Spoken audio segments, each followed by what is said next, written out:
ఇది వచ్చేసి metre 25 rupees అండి. అంటే టాప్కి వచ్చేసి 50 రూపీస్ పడుతుంది క్లాత్ వచ్చేసి. ఇది మా ఇంటి దగ్గర ఉండే వేరే అక్క వాళ్ళు తీసుకున్నారు వాళ్ళ పిల్లల కోసం అనేసి. ఉన్నవారైనా లేనివారైనా పిల్లల మీద ప్రేమ అనేది ప్రతి ఒక్కరికి చాలా అపురూపంగా ఉంటుందండి. వాళ్ళ పిల్లల కోసం హాలిడేస్కి ఇంటికి వస్తారు కదా దసరాకి, దానికోసం అనేసి పిల్లల కోసం తీసుకున్నారు. 50 రూపీస్ క్లాత్ పడింది. లైనింగ్ వచ్చేసి మామూలుగా ఏరియాని బట్టి 50 రూపీస్ 60 రూపీస్ ఉంటుంది. ఇంకా టాప్కి వచ్చేసి కుట్టుకూలి అదంతా లెక్కసారం వేసుకుంటే నార్మల్గా ఒక టాప్ అయితే వస్తుంది బయట మనకి ఆన్లైన్లో కానీ ఆఫ్లైన్లో కానీ.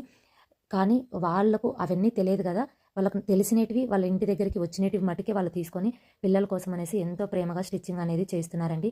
వాళ్ళకి ముగ్గురు ఆడపిల్లలకి మంచిగా అయితే ఒక మెటీరియల్ అయితే తీసేసుకొని తలా ఒకటి స్టిచ్చింగ్ చేయించారు.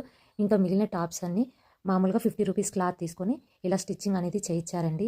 పేదవాళ్ళైనా ఉన్నవాళ్ళైనా పిల్లల మీద ప్రేమ అనేది ప్రతి ఒక్కరికి ఉంటుంది. పిల్లలు అనేది అర్థం చేసుకొని తల్లిదండ్రులు చెప్పిన మాట విని చక్కగా చదువుకోవాలని కోరుకుంటున్నాను. వీటి గురించి మీరేమనుకుంటున్నారో ఒక కామెంట్ చేయండి.